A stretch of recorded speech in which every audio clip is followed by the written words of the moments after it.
Gledate Gorenjska poročila na GID TV. V soboto dopoldne se bodo v Velikem šotoru pred trgovino Mercator na Kokrici srečali izgnanci, pregnanci in sorodnikov ter druge žrtve vojnega nasilja. Družili se bodo člani vseh krajevnih organizacij Društva izgnancev Slovenije na Gorenjskem in tudi drugih krajev Slovenije. Mi smo že začeli pred 25 letem te srečanja. Smo bili na Jesenicah, smo bili v Radolci, v Lescah, v Kranju je bilo. Naprej pa se še ne spomnim. Ne.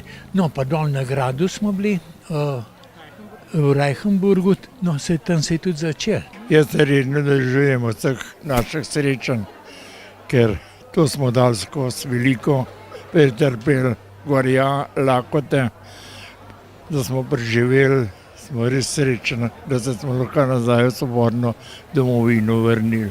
Zbrane bodo na letošnjem srečanju gorenjskih izgnancev nagovorili organizator in predsednik kranjske organizacije izgnancev Iztok Škofic, predstavnik Društva izgnancev Slovenije dr. Janko Prunk in predstavnik mestne občine Kranj. V krajšem kulturnem programu bo nastopila folklorna skupina, najbolj zaslužnim članom pa bodo podelili tudi priznanja. Za pijačo in jedačo bo poskrbljeno, zato prijazno vabijo vse, ki bi radi prispevali svoj delež k ohranjanju zgodovinskega spomina.